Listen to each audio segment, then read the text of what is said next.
आज हम लोग डिस्कस करने वाले हैं ओड टू ऑटम। क्या नाम है? Ode to autumn. सबसे पहली पॉइंट ये जानना होता है ओड होती क्या है। सबने पलटा लिया, आप बुक भी पलटा सकते हो, नोट भी, दोनों में एक ही चीज है, थोड़ा सा डिफरेंस हो सकता है। ओड टू ऑटम का मतलब क्या होता है? ऑटम मतलब होता है पतझड़, और उनके बारे में जो भी चीज लिखा गया ये हो गया ode to autumn. John Keats एक ऐसे व्यक्ति थे जो अपने जीवन में पूरा दुखद था बेचारा। इनका जन्म जो हुआ था 1795 में और देहांत हो गया 1821 में। मात्र 26 वर्ष जिए अपने जीवन में, और इसमें ही इन्होंने इतना अच्छा काम किया, पूरे दुनिया में आज भी इनके नाम से सब जानते हैं।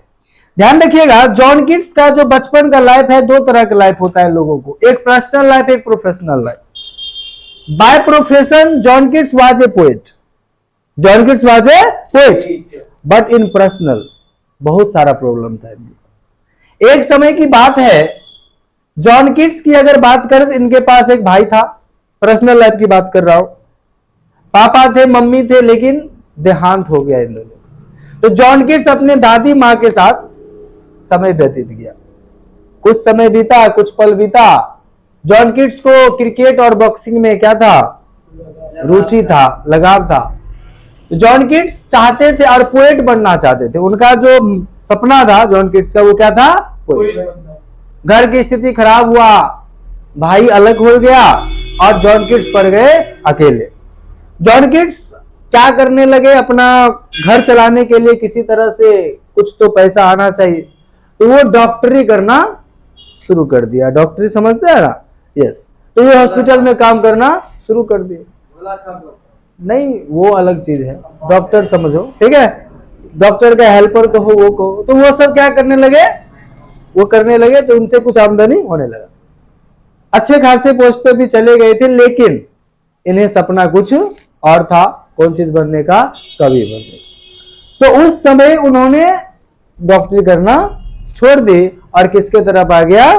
पोइट्री बनने के लिए। एक समय में इन्हें, उस समय में तब तक में वो 21 वर्ष के हो चुके थे। कौन? John Keats. ये पर्सनल लाइफ है, ये किताब में नोट्स में नहीं मिलेंगे, सिर्फ सुन लो अभी। और उनके बाद समय बीता तो उन्हें एक इंसान से मुलाकात हुआ। एक खूबसूरत युवती थी, समझ गए? उनसे मुलाकात बहुत ही अच्छी थी, कोई दिक्कत नहीं था। उस समय कवि एक कोटेशन दिया था। क्या दिया था? Beauty is truth and truth is beauty. कहा सुंदर सच है और सच ही सुंदर है।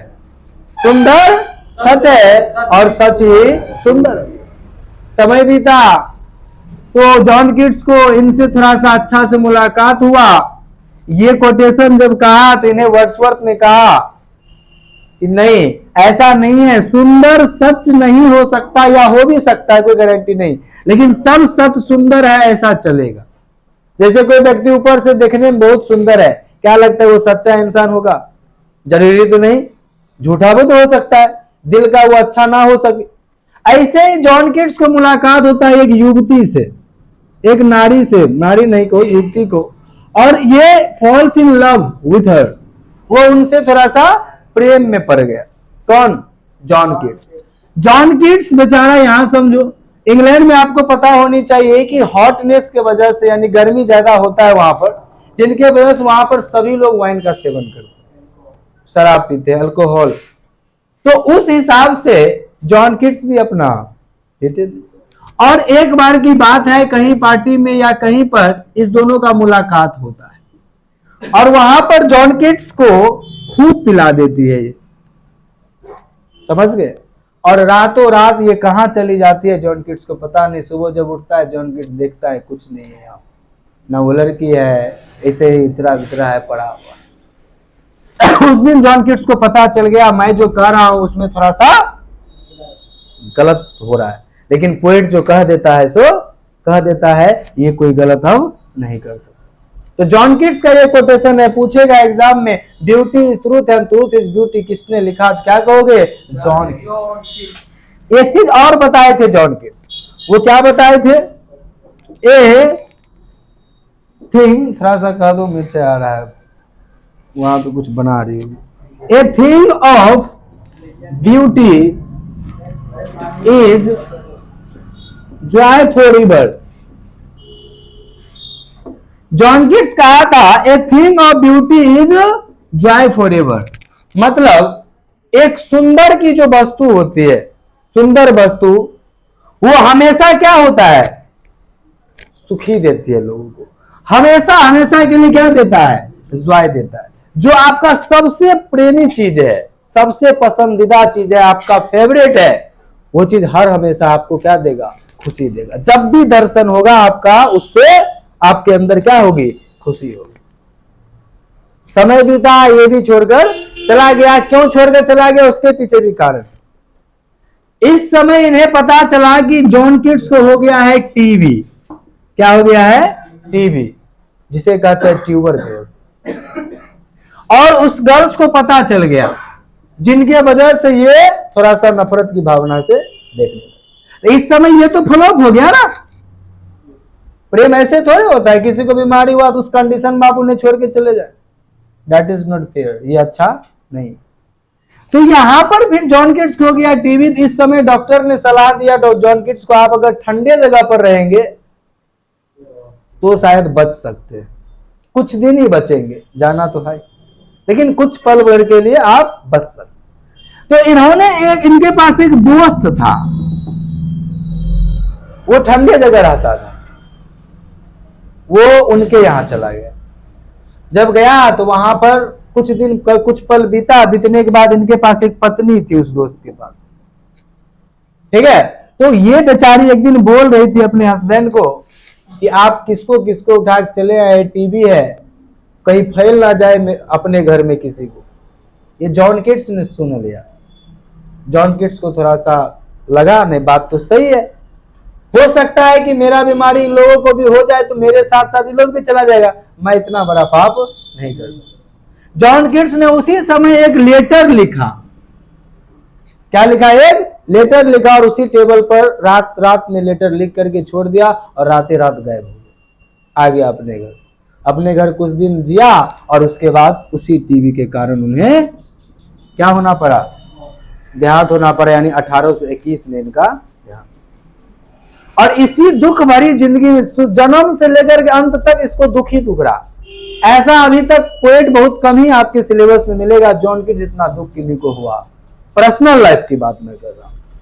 और मात्र यही कवि है जो मात्र 26 वर्ष ही जी पाए। कितने वर्ष? 26। बात समझ में आ गई है? इतना तो कोई दिक्कत है, पर्सनल लाइफ में कोई दिक्कत है नहीं। अब आ जाओ प्रोफेशनल लाइफ की। इनका प्रोफेशनल लाइफ कैसा था? तो सबसे पहले हम चलेंगे सिलेबस के अकॉर्डिंग। तो आउट टू ऑटम किसने लिखा? तो जॉन किट्स ने लिखा। अब नोट के अनुसार अब हम चलेंगे, समझ में आ जाएगा। आउट टू ऑटम किसने लिखा है? जॉन किट्स ने लिखा है। इसका जन्म कब हुआ? 1795 में। देहांत कब हो गया? 1821 में। First point is that he was one of the greatest English romantic poet. कौन सा poet? Romantic poet. John Donne metaphysical poet था, और जॉन किट्स रोमांटिक पोएट है। Was born at Moorfields, England.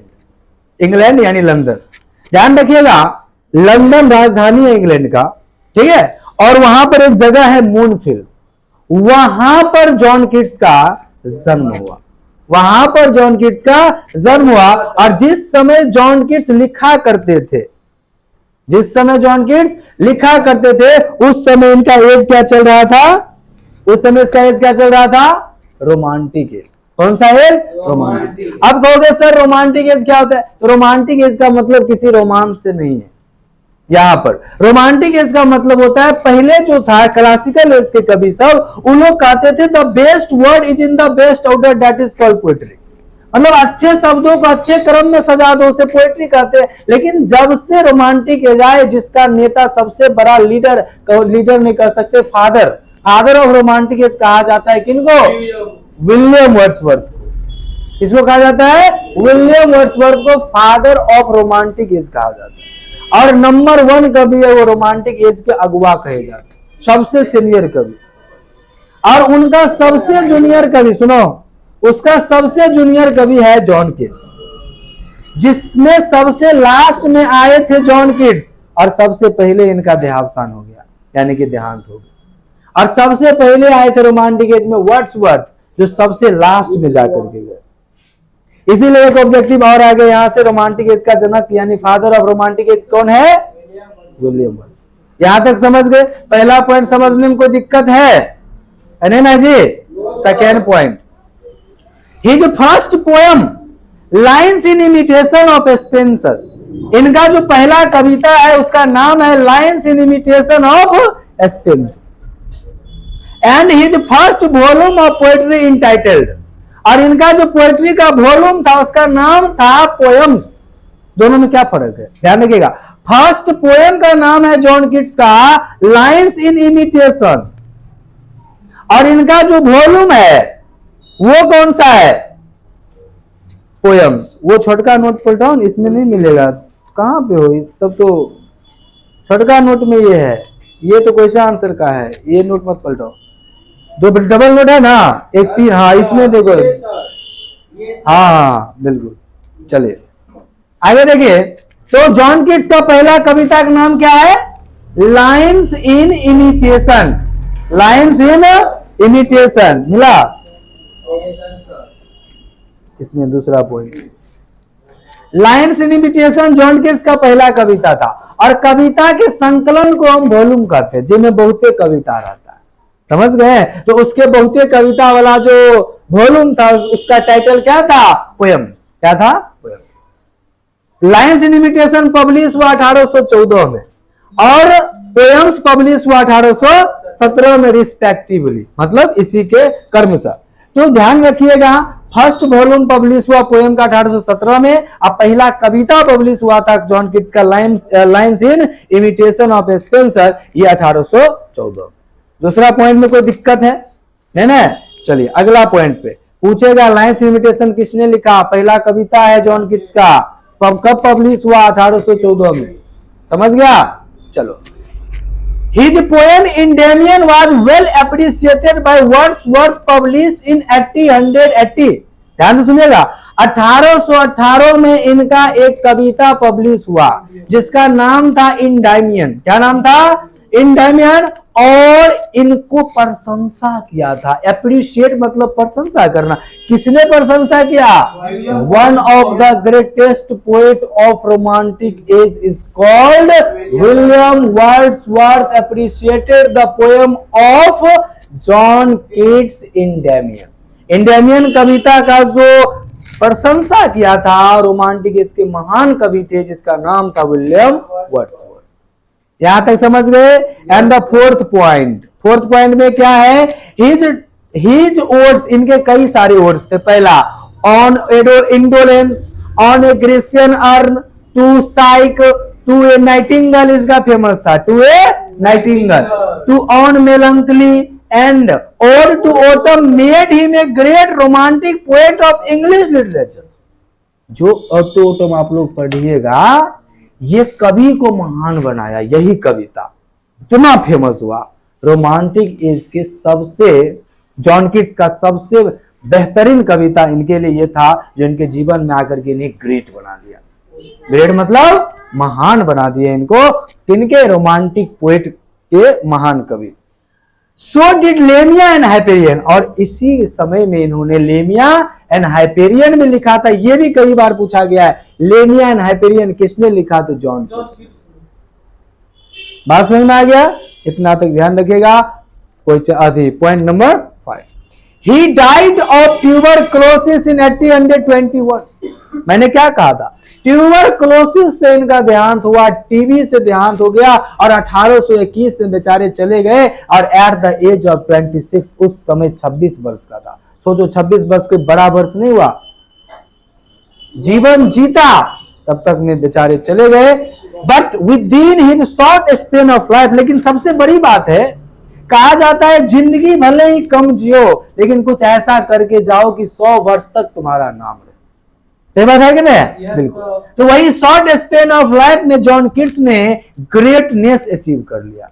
क्या अचीव कर लिया? ग्रेटनेस, महानता हासिल कर ली। किसने? John Keats. कोई point number 6, his poems and letters have depth. इनके कविता और इनके जो लेटर थे उसमें डेप्थ था, उसमें गहराई थी। Beneath there beauty and the pains of suffering of life. ये अपने जीवन में जितने भी दर्द झेले, वो दर्द उनके ब्यूटी बन करके वही गहराई के रूप में कवि लिखते थे। समझ गए? अपने समझो दर्द को बयां कर देते थे कॉपी में, ऐसे कवि थे। 7 point, to him a thing of beauty is joy forever. ये कहते थे कि एक सुंदर की जो वस्तु होती है ना, सुंदरी चीज होती है ना, वो हमेशा हमेशा के लिए आपको सुख देती है। और दूसरी बात, beauty is truth and truth is beauty. उन्हें कहा था सुंदर सच है और सच ही सुंदर है। बात समझ आ गई यहां तक? और इस पर आलोचना भी विलियम वर्ड्सवर्थ ने थोड़ा सा किया था, है ना? Yes. In this poem kids describe the beauty of nature in autumn. जो कविता आप लोग पढ़ने जा रहे हैं उस कविता का नाम है ओड टू ऑटम। इसमें कवि ने क्या डिस्क्राइब किया है? इसमें कवि ने डिस्क्राइब किया beauty of nature in autumn. आज तक ऑटम को किसने अच्छा कहा?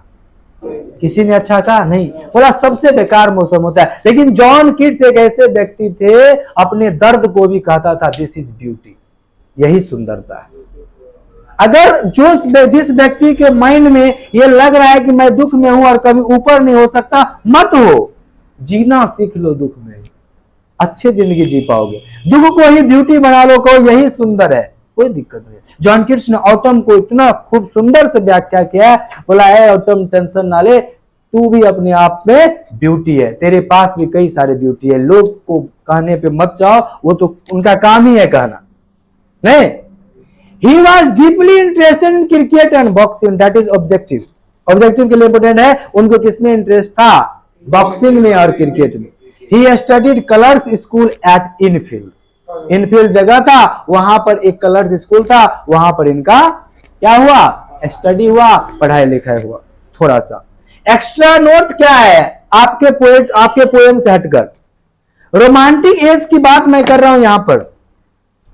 रोमांटिक एज जो है उसमें जो मेन कवि हैं उनकी नाम मैं लेता हूं।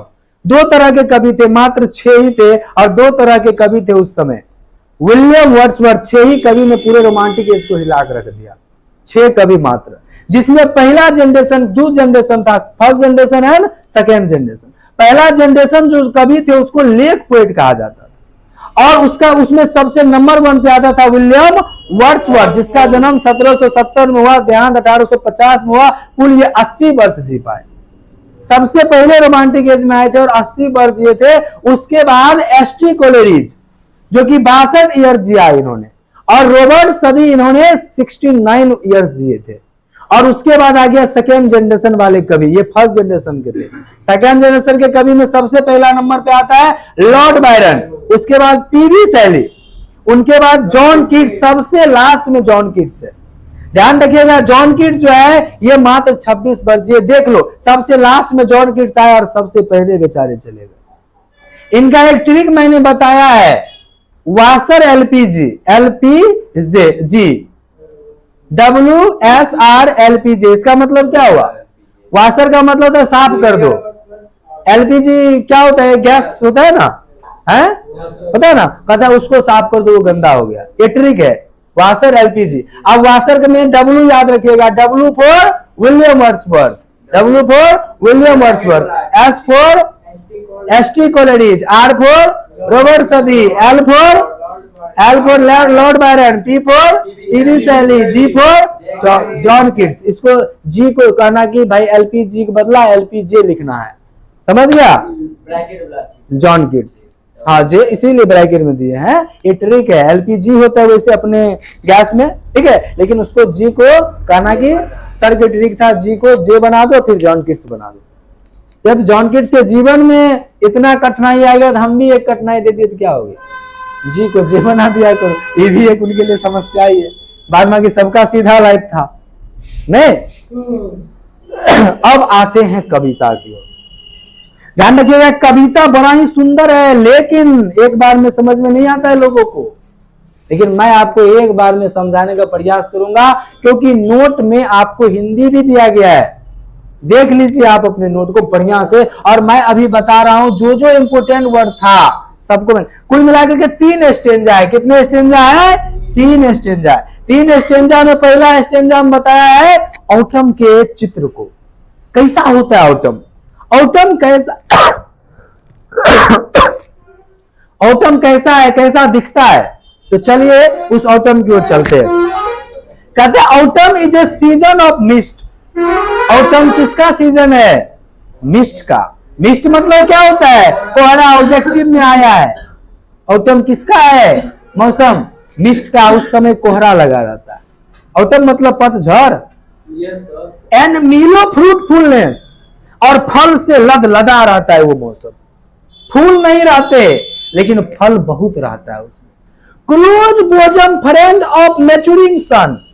वो जो मैच्योरिंग सन है मतलब मैच्योर जो सन है उनका, प्रकाश में सूर्य, उनका वो क्लोज बोजम फ्रेंड है।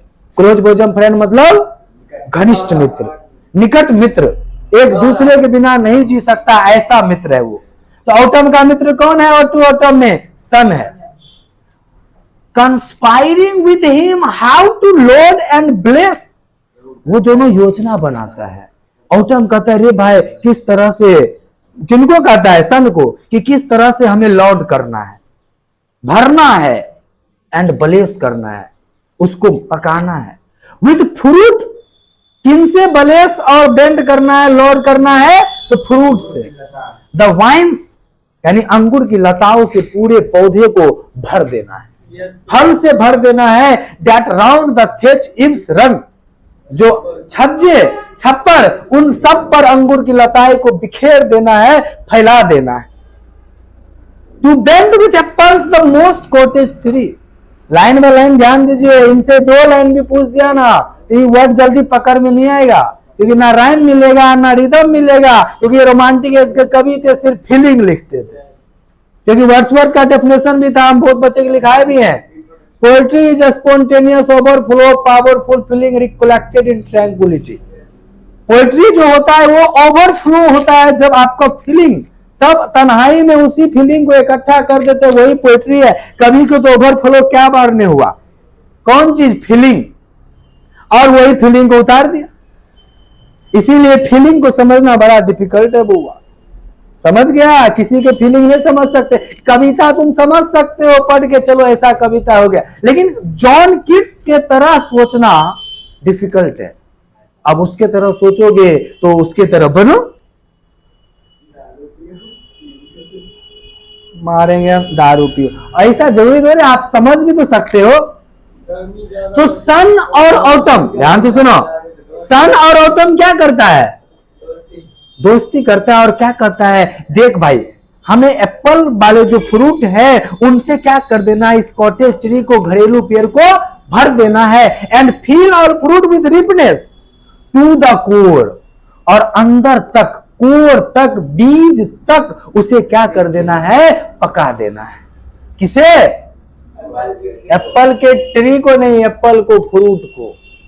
समझ गया? And to swell the gourd and plump the hazelnut, और वो जो गार्ड है मतलब सजमन, लौकी, उसे फुला देना है, मोटा कर देना है। और हेजलनट होता है अखरोट, बूट की तरह होता है, और उसे भी पका देना है, एकदम मोटा कर देना है, कद्दू और प्लम को, अति हेजल को। विथ ए स्वीट कर्नल, एकदम स्वीट कर्नल मतलब होता है मिठास, बीज से उसे क्या कर देना है? भर देना है ना। टू सेट बडिंग मोर, उसे सेट कर देना है किसके लिए? मधुमक्खी के लिए। And steel more after flowers for the bees, और उनके बाद ये प्रक्रिया जारी रखना है और इसे बीज के लिए, बीज मतलब मधुमक्खी के लिए इस फ्लावर को बड़ा करना है। Until they think warm days will never cease, तब तक बड़ा करते रहना इस फूल को जब तक वो सोचे कि हमारा जो गर्मी का सीजन है वो सीज नहीं हो रहा, तब तक। फॉर समर ही हैज ओवरब्रीड, क्योंकि उसे समर में ही अपने कलमसी सेल को भरना होता है। किन्हें? मधुमक्खी को। किन से? मौज से, उस मिठास से, उस स्वीट से, लसलसे कोस से उसे पूर्ण भर देना है उसके सेल को। सेल मतलब उनके घर को। और ऐसा मधुमक्खी तब करेगा जब सन और ऑटम कंस्पायर करके फूल को बिखेरेगा, फल को बिखेरेगा, जिनसे वो मधुमक्खी उस पर बैठकर और वो मिठास वाले रस अपने खोता में, अपने सेल में जाकर के रख देगा और बाद में वो मध बन जाता है, स्विच बन जाता है। बनेगा कि नहीं बन जाता है? That's true. And the second stanza, ध्यान से सुनिएगा। इनसे पहले मैं एक बात बता देता हूं। पहला स्टेंजा आपने देखा कि कवि ने चित्र को दिखाया, किसके चित्र को? ऑटम। लेकिन दूसरा स्टेंजा में कवि ने एक लड़की से कंपेयर किया है। किन्हें? ऑटम को। ऑटम को, इसी को कहते हैं कंपेरिजन। क्या कहते हैं? कंपेरिजन। समझ गए? ध्यान से सुनिएगा। अब कवि कहते हैं ऑटम को, ऑटम को समझ लो इस स्टेंजा में लड़की है, एक तरह से इतना समझो पूरा समझ में आएगा। ठीक है? कैसे लड़की है ध्यान दो। कहता है who hath not seen thee oft amid thy store. क्या कहते हैं? किसने तुम्हें नहीं देखा? एमाइड दाई स्टोर मतलब उस भंडार के बीच में, मध्य में। किसने तुमको नहीं देखा? किसको कहते हैं? ऑटम को। कौन कहते हैं? जॉन केट्स। स्टोर समझते हो? अनाज के जो भंडार होता है, और ऑटम तो उधर न रहेगा। उसी समय गेहूं पकता है, और क्या पकता है? मकई पकता है, ये सब होता है। समझ गए कि नहीं समझ गए? ध्यान से सुनिएगा। Sometimes whoever seeks abroad may find, stanza बड़ा डिफिकल्ट है, ध्यान से सुनिएगा। समटाइम्स whoever, कभी कभी उसने भी देख लिया, seeks abroad may they find, जो कभी कभी बाहर जाता है। बाहर मतलब अब्रॉड, कहीं और जा रहा होता, उसने भी तुम्हें देख लिया। जो यहां हो तो देख ही लिया, कभी कभी वो भी देखा, वो भी खोज लिया तुम्हें, जो विदेश में है, या कभी कभी आते हैं, कभी कभी जाते हैं जो अब्रॉड, उसमें भी तुम्हें जान गया, देख लिया, पहचान गया। दी सिटिंग केयरलेस, ध्यान से सुनिएगा। Thee sitting careless on a granary floor, thy hair soft lifted by the winnowing wind. Thee मतलब होता है तुम्हें, यानी यू, तुम्हें बैठे हुए देखा गया, वो भी कैसा? केयरलेस। केयरलेस समझते हो?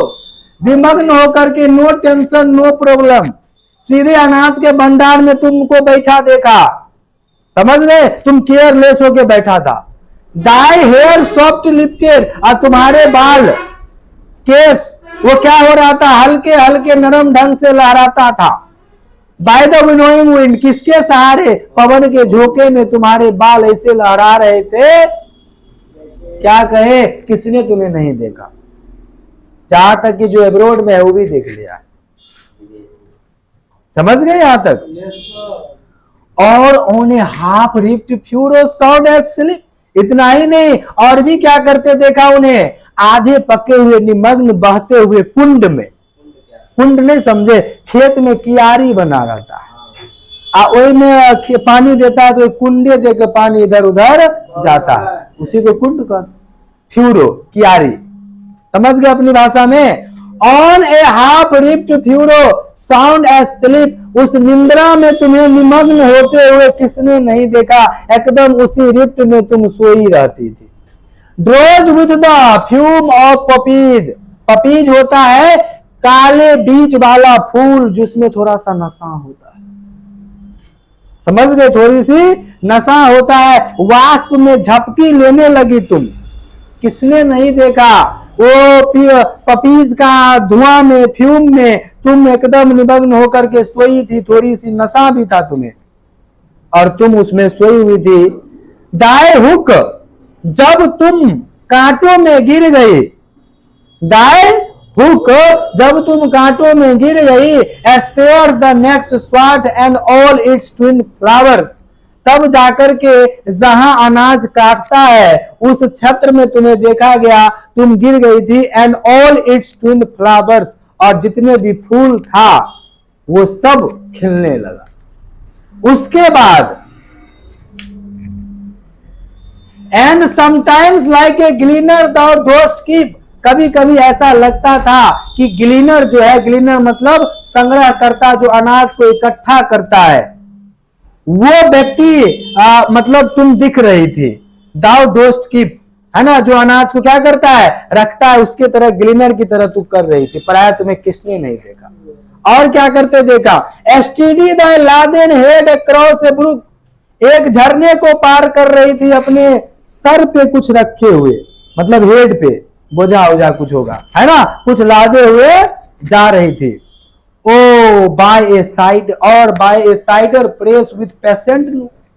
इतना ही नहीं, लोग तुम्हें ऐसे देखा जैसे मानो कि एप्पल के जूस निकालने वाले मशीन से जो व्यक्ति निकालता है वो एप्पल के लास्ट जो बूंद होती है उस वहां तक देखता है कि अब एक बूंद और भी गिर सकता है क्या, उस तरह से तुम्हें देखा, इतना करीब जाकर के तुम्हें देखा।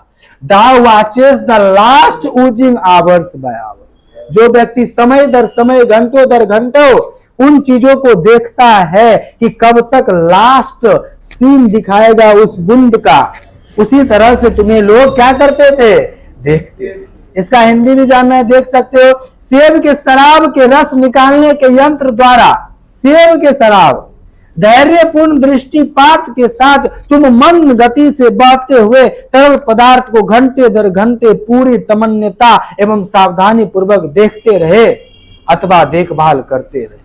तुम्हें किसने नहीं देखा ऐसा करते हुए कि तुम उस भंडार को रखवाली करती रही, बिल्कुल जिस प्रकार लोग देखता है कि लास्ट जो है वो ऊजिंग कब निकलता है सेब, है ना। हाँ, एंड द थर्ड स्टेंजा क्या कहा है, थर्ड स्टेंजा सुनिए, लास्ट स्टेंजा है और सबसे सुंदर है। यहां पर ऑटम को बुरा लग जाता है, इतना बड़ाई करता है तो क्या बुरा लगे तो वो सुनो। देखो ऑटम को सभी ने आज तक भगवान या इतिहास गवाह है, कहता है कि बढ़िया मौसम नहीं होता है, चिड़चिड़ापन सा लगता है उस मौसम में, लेकिन जॉन किट्स ने उसका जब बड़ाई किया तो ऑटम को लगा सच में मैं इतना सुंदर, ऑटम को लगा कोई काली कलूठी को कह दो you are so beautiful and pretty, वो कहेगा करने से तो दिक्कत हो सकता है ना, नहीं तो उन्हें आश्चर्य होगा। ऑटम को आश्चर्य हो गया तो ऑटम ने जॉन किट्स से पूछ दिया, बोला क्या पूछो, तो बोला क्या, where are the songs of spring है, वेयर आर दे, बोला इतना बड़ाई करो बताओ मेरा गाना कहाँ है। जब इतना खूबसूरती है गाना भी तो होनी चाहिए ना। स्प्रिंग को देखो, कोयल गाती है, नाइटिंगेल गाती है, सब कुछ चाहता है, इतना खूबसूरत होता है, लेकिन मेरे पास तो भाई। तो जॉन किट्स ने उसको जवाब दिया, थिंक नॉट ऑफ देम, तुम उसके बारे में मत सोचो। दाउ हैस्ट मतलब हैज, डाई म्यूजिक टू, तुम्हारे पास भी म्यूजिक। जॉन किट्स ने अपने आप को समझाया कि दुख में भी सुख कैसे पहचाने, how to search the pleasure in your sadness. यहां पर ऑटम को इतना खूबसूरत बनाया, अब सोचो वो अपने दुख को कितना खूबसूरत बनाया होगा, समझ गए। और यही दुख का परिणाम है कि इतने महान कवि आज हो गए आपके सामने, समझ गए। While barred clouds bloom the soft dying day, अब स्थिति बताता है कब तेरे पास म्यूजिक होता है। What is the status, कब होता है ये स्थिति जिसमें तुम्हारे पास म्यूजिक होता है, कहता है जब क्लाउड बैरिड हो जाता है, ब्लूम हो जाता है, चला जाता है, डे जो है सॉफ्ट हो जाता है, डे मतलब दिन ढलने लगता है, जब परस्पर आबद्ध की श्रृंखला में नष्ट होने वाले दिन का मृदुलता पूर्वक सौम्य रूप में प्रफुल्लित करती है, मतलब जब दिन क्या होता है, ढलता है, और क्लाउड जब इकट्ठा होता है, क्लाउड मतलब बादल, and touch the stubble plains with rosy hue, और उस समय क्या होता है, उस समय क्या होता है भाई, उस समय जो रोजी ह्यू है, सूर्य के प्रकाश जो है वो डंठल को छू देता है, यानी और समतल भूमि पर काट कर रखी हुई अनाज, अनाज जो रखा है उसमें डंठल होता है ना, मुड़ी घटा दो सब डंठल ही, रखी हुई अनाज पौधे की बाल को गुलाबी आभा से स्पर्श करती है। गुलाबी आभा मतलब सूर्य के प्रकाश जब उनको छूता है, जब दिन ढलता है उस समय। Then in a world full core the small nets more, तब छोटी वन मक्खियां एक विलाप पूर्ण समूह गान में शौक में विलाप करती है अथवा शौक बनाती है। Then well full core of a small net, छोटे छोटे जो कीड़े मकोड़े होते हैं समझ गए ना? वो अपने शौक के गीत गाते हैं, शौक मतलब दुख के गीत गाते हैं, और अपने आप को विलाप करते हैं कि कैसा दिन आया है मेरा। सैड सॉन्ग सुना है? क्या कहता है? कहाँ गया, क्या कहते हैं, कौन गाना है रे? चला गया हाँ, चला गया चांद कहाँ आसमां को छोड़ के, हम ढूंढ रहे हैं सितारे दोनों आंख खोल के। यह कहता है, हाँ जो भी कहता है। तो ये सैड सॉन्ग है ना। तो यहाँ पर राइटर जो है जॉन कीट्स है, उन्होंने क्या कहा, तुम्हारा सैड सॉन्ग कौन गाता है? ये छोटे छोटे कीड़े मकोड़े, वेलफुल मोर्न। और सुनो गाना है तेरे पास, सुन लो, सबर करो। अमंग द रिवर स्वालो, दूसरे स्थिति सुनो, रिवर नदी, स्वालो एक पक्षी का नाम है, समझ गए? उसके तरह borne aloft or sinking as the light wind lives or dies. मतलब कहते हैं एक पीली वर्ण की अस्वस्थ नदी, जो नदी अस्वस्थ है, स्वस्थ नहीं है पूर्ण तरह से, मध्य के ऊपर से लाई हुई अथवा धीरे धीरे गिरती हुई जब हल्की मंद वायु जीवित रहती है, मतलब वो जो स्वालो होता है वो ऐसे ऐसे देखना करते रहता है, और थोड़ी सी हवा उनको लगता है उस समय, जिस समय दिन ढलता है, समझ गए? अथवा मृत वक्त क्या हो जाता है, उस समय समाप्त होता है।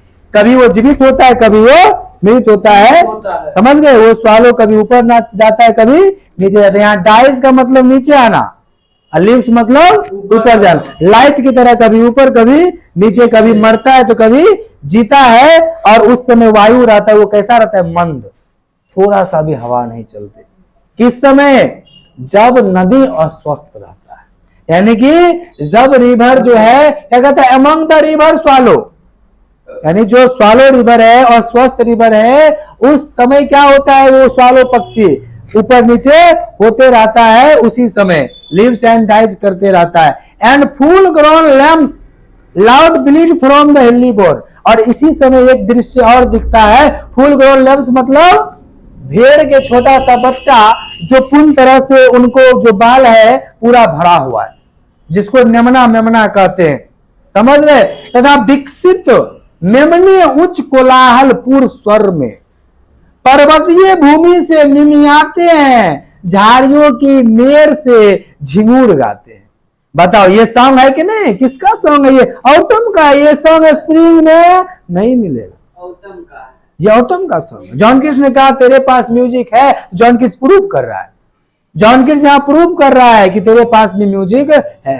And full grown lambs loud bleat from hilly bourn, यानी फुल ग्राउंड जो मेमना है वो माउंटेन से, यानी पहाड़ के तरफ से, पर्वतीय से क्या कर रहा है, झाड़ियों से वो क्या गा रहा है, झिंगूर गा रहा है। एंड द हेजल क्रिकेट सिंग, हेजल क्रिकेट क्या होता है, हेज क्रिकेट सिंग्स मतलब छोटे छोटे वही कीड़े मकोड़े को हम लोग कहते हैं, तिगुनी कोमलता से। And now with travels of the red breast whistles from A garden crop. ये भी एक पक्षी है, कौन, रेड ब्रिस्ट। रेड ब्रिस्ट समझते हो, रोबिन पक्षी, यानी अब तिगुनी कोमलता से एकदम कोमल स्वर में रोबिन पक्षी एक वाटिका की समतल भूमि से सीटी बजाने की तरह चहचहाती है। ये भी तो गाना है ना जी, किसका गाना है, ये ऑटम का गाना, समझ गए? And gathering swallow Twitter in the sky, और सभी जितने भी ये आपने सुना, ठीक है, वो सब आकाश में जाकर के एक बार गैथरिंग होता है, यानी इकट्ठा होता है, और इकट्ठा होने के बाद सब चहचहाता है। ये खूबसूरती स्प्रिंग में कहाँ है जी? नहीं है, ये ऑटम। यहाँ पर आपने कवि को देखा दुख में भी किसका गुण गा रहे हैं, सुख का गुण गा रहे हैं। इसीलिए जीवन में दुख हो तो कभी अपने आप को समझाओ कि ये दुख ही सुख है। तथा सुनो, इसका हिंदी भी सुन लो। एकत्रित स्वालो पक्षी आकाश में चहचहाते हैं, ये सारे पक्षियां, और यह पक्षी दो कांटेदार पूंछ वाले होते हैं। इसके पास दो पूंछे होते हैं, कैसे, कांटेदार। यहां तक समझ गए? कोई दिक्कत है इसमें?